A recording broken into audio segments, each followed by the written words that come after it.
Welcome back, Out-of-Body Explorers. Today we're going to talk about your feelings and how you can work them out through your out-of-body exploration practice. So let's talk about that today. So let me bring you back a little bit on my story. Now, I used to be a public school teacher, and I never wanted to be a teacher, and this is where at the end of this video you'll see why and what happened to me, that I was pretty much traumatized. I was ripped out of my career and challenged it because God said it's time, because there's a big reason. And I'm telling you, I didn't really technically want to do it, but I couldn't handle the lies anymore, and God said it's time. So I did it.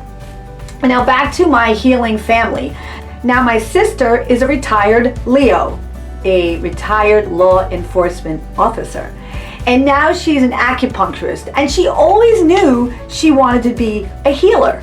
And now my cousin, who used to also work in IT, said to himself in his mid-20s, and he was like, yeah, dude, I'm gonna go be a healer also.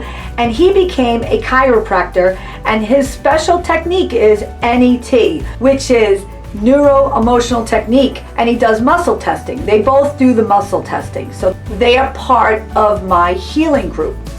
Now, my cousin teaches me that the issues are in your tissues, and that neuroemotional technique can bring you back to a moment in time of what happened to you because of those feelings that needed to be taken care of. Now, my cousin Eddie introduces me to this book, Feelings Buried Alive Never Die. So basically, the issues are in your tissues.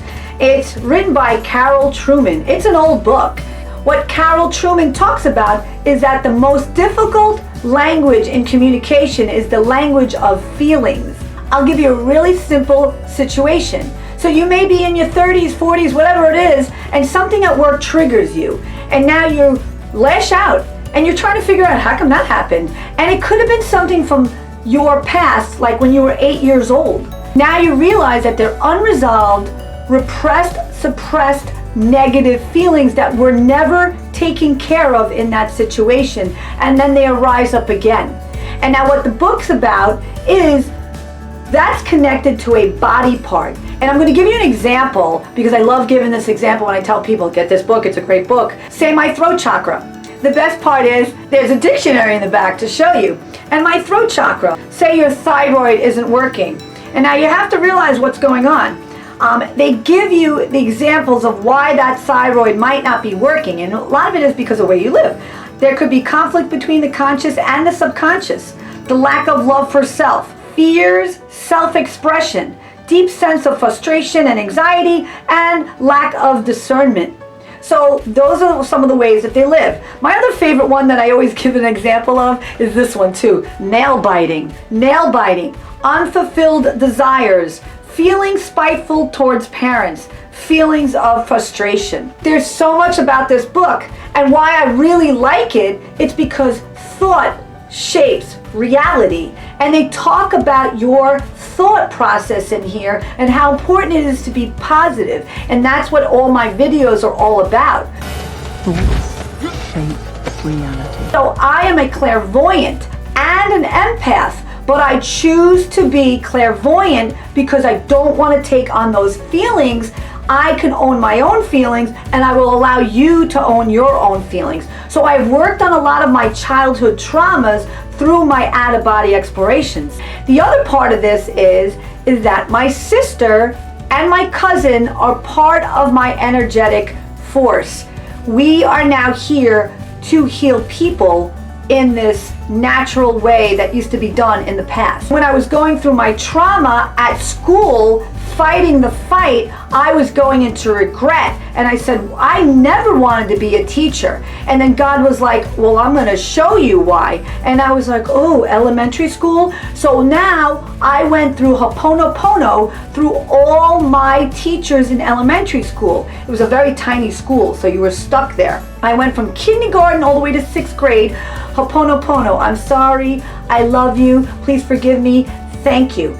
Then to the 1st grade teacher, I'm sorry, I love you, please forgive me, thank you. And I moved all the way through 6th grade. So amazing to me right now that I'm doing this video, because I literally do these videos a day before I send them out.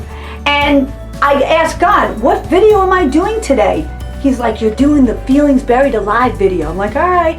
This out of body happened on August 21st, 2020. It was a Friday. And it's called a Ho'oponopono out of body. So I already know that I'm going through forgiveness with this individual. And it says, I was at a conference. I came in late, and the leader in the group, she looked like Mrs. Salad.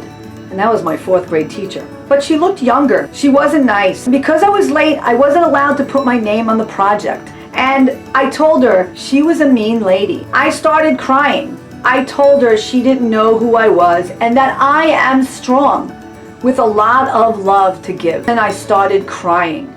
So did she, and we hugged, and she told me, and I told her I loved her. The feeling I got is a flatliner moment. Sorry. You forgive me.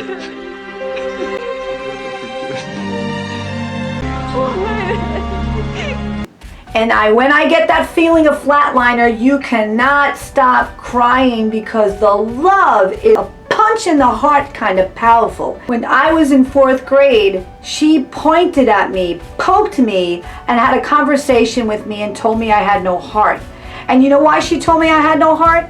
It's because I told her my feelings about how I felt about some other student. And she turned around and said that to me, whereas everything that I learned to express myself, she shut me down. And I love the fact that I've worked on my childhood traumas at night, and that's how I deal with it. I wake up in the morning and I'm in deep gratitude because I got to jump dimensions to see my 4th grade teacher again so that we can tell each other that we're sorry and we love each other. Because that's how this out-of-body experience practice works. Just remember, the energies get stuck in the body, and what happens to that energy being stuck? Because we are a light source, we need to continue to keep it flowing. And how do we keep it flowing? We keep it flowing by our self-expression. So think about that. Do the right thing, because the right thing is about the higher vibration. Do the wrong thing and the vibration stays low. Whether you think you get away with it, that's okay. You may get away with it for some time, but because of the awakening, be ready. There's gonna be a boom, and you need to be prepared about that because the truth is coming out. And so everything that I do during the day is all about growing as an individual, and I love that. That's the way we're supposed to be working. So please continue doing your out-of-body exploration practice. Please write those intentions and please go into forgiveness. Yes, people are mean. I know it. People hurt people because they're hurt. Hurt people hurt people. So I know I'm having this little smile over it, but sometimes I wonder, do they even realize what's wrong with them? No, because part of this book explains that you need to be held accountable for your actions. Because guess what? You may get away with it in this dimension, but you're not getting away with it in the next dimension. So work on your out of bodies, and I'll see you next week. Press like and subscribe, and please share, because the awakening is here and the truth is working out, and we are on score 1 because my friend just won in her battle with the truth. And I will see you in the next video. Have a great week.